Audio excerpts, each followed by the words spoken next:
two rivers crossing the city, no, Joricancha, the main square, and the puma head.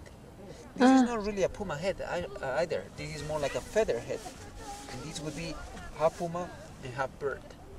A mythological animal known as Coachinchay, the one that we saw at the Joricancha, drawn by Pachacuti Yamki Salcamaygo, an Indian chronicler, remember? In the place where you sit.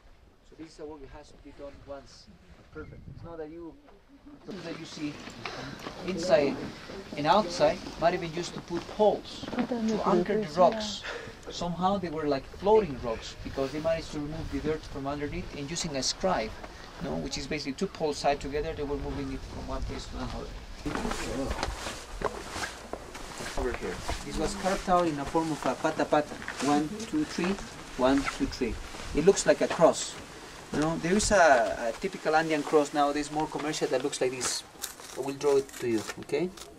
For you to have an idea. Have you seen it already? Yep. No, this is the so-called Andean cross. This is coming out of the measurements of the Southern Cross constellation. This was actually donated by the Tiahuanaco culture. Cusco was a puma city. And the puma was representing the Mother Earth, representing the strength, the power. And because it's a top predator, what a better animal than the puma to be reflected in the Inca's power. I mean, here, this wasn't accessible to everybody. It was accessible to certain people that were approved. Here, by instance, we have 1, 2, 3 symbolical gates, or 3 symbolical questions.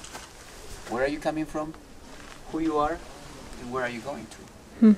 If you are able to answer these ones, then you are able to go inside of Sacsayhuaman. It's the same question that should be asking to ourselves. Sometimes, my dear friends, this is not an easy question or easy answers. So what I'm trying to explain you is that the Incas were selecting and choosing people that they knew who were they. Because these kind of people were the ones that they were working with the elite. Sacsayhuaman, which is the actual name of this complex, must have been different. It must have been Sacsayhuaman. And Sacsayhuaman in Quechua language means the satisfy head. And the question is, what would you use to satisfy your head with? Potatoes? Corn? Papa? Guinea pig? Or wisdom and knowledge? These were things.